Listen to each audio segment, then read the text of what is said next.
गरियाबंद जिला इन दिनों हिंसक वन्य पशुओं के घेरे में है। हाथी गरियाबंद, मैनपुर, छुरा में लगातार आतंक मचाए हुए है। तेंदुआ गरियाबंद, नवागढ़, धवलपुर में परेशान किए हुए हैं। वहीं एक गंभीर बात यह है कि आने वाले कलों में ये नजर आने लगा है कि अब मैनपुर में भी भालू नजर आ रहा है। लगभग 20 से 25 दिन नेशनल हाईवे और बस्ती में घूम रहा है। इन सब के बीच स्थितियां ये हो गई है कि आदमी इनके बीच में जिए कैसे, इनके बीच में रहे कैसे, और वन विभाग इस संबंध में क्या कर रहा है, क्या कदम उठा रहे हैं आमजनों की सुरक्षा के लिए। आइए हम बात करते हैं गरियाबंद के डीएफओ श्री लक्ष्मण सिंह से। सर, क्या स्थितियां बनी हुई है और कैसा इससे निजात मिलेगा?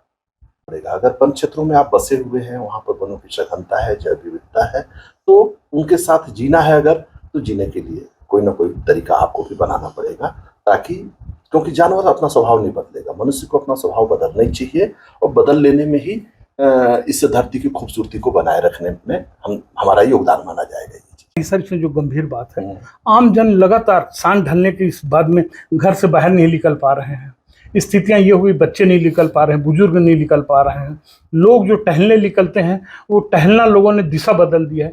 तो एक तरह से आम जनजीवन का स्वतंत्रता छीन नहीं गया है। सर, वन्य पशु अपनी जगह महत्वपूर्ण है, वन्य प्रेमी चाहने वाले भी हैं, लेकिन मानव की भी तो जीवन अपनी एक जिंदगी है ना सर। उसके लिए आप क्या कर रहे हैं? अपनी स्थिति बनती है, परिणाम भी बहुत बुरे होते हैं, जो कि किसी भी सभ्य समाज के लिए अत्यंत चिंतनीय रहते हैं। लेकिन छोटे छोटे उपाय हैं, उन उपायों से वन विभाग आमजन को अवगत कराता रहता है, कैसे बचाव करना है। बाई द वे, अगर आमना सामना हो गया तो आपको कैसे बचना है, क्या करना है, कौन से तरीके अपनाना चाहिए, किस तरह का व्यवहार करना चाहिए, किस तरह के कदम उठाना चाहिए, ये सारी चीजें हम लोग समय समय पर बताते रहते हैं। होर्डिंग्स के भी माध्यम से, प्रचार प्रसार के भी माध्यम से।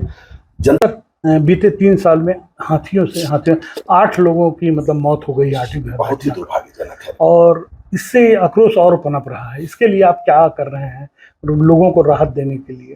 किसी ने भी विभाग के किसी कर्मचारी के प्रति, विभाग की किसी गतिविधि के प्रति जरा सा भी आक्रोश व्यक्त नहीं किया।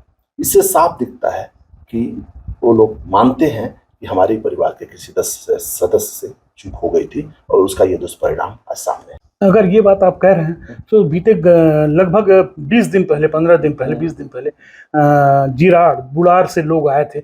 लगभग 300 से 400 लोगों ने आके कलेक्ट्रेट का घेराव किया था। लोगों का मांग था कि हाथी से मौत के लोगों को 1 करोड़ रुपया दिया जाए और 75,000 रुपये प्रति एकड़ उनको फसल मुआवजा दिया जाए। अगर आक्रोश नहीं देते, लोग आए कैसे थे सर? आक्रोश आप वन विभाग और उसकी व्यवस्था के प्रति लेते हैं कि अगर जिस दिशा में जंगली जानवर आ सकता है या उससे कोई दुर्घटना होने की संभावना बनती है, तो उस रास्ते से अगर हम अपना डाइवर्ट कर सकते हैं और कर रहे हैं और बिना किसी विवाद के कर रहे हैं, तो निश्चित रूप से इसी को सामंजस्य बैठाना कहते हैं। धीरे धीरे ये चीजें आदत में आ जाती हैं कि कुछ ना कुछ अभाव जंगलों में उनको खटका हुआ वन्य प्राणियों को, तभी वो मानव बसाहट की तरफ आ रहे हैं।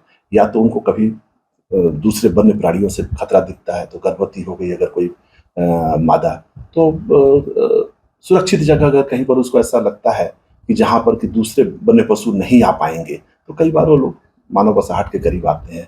कहने का तो सीधा सीधा लक्ष्मण सिंह जी का कि वनों को सुरक्षित रखिए, वन्य पशु अपने आप शहर नहीं आएंगे। अगर आते भी हैं तो कुछ कम से कम मानव जो है वो स्वाभाविक रूप से बुद्धिमान होता है। सामंजस्य बैठाने की जरूरत मानव को है और मानव को इसमें बराबर सहभागिता निभानी चाहिए।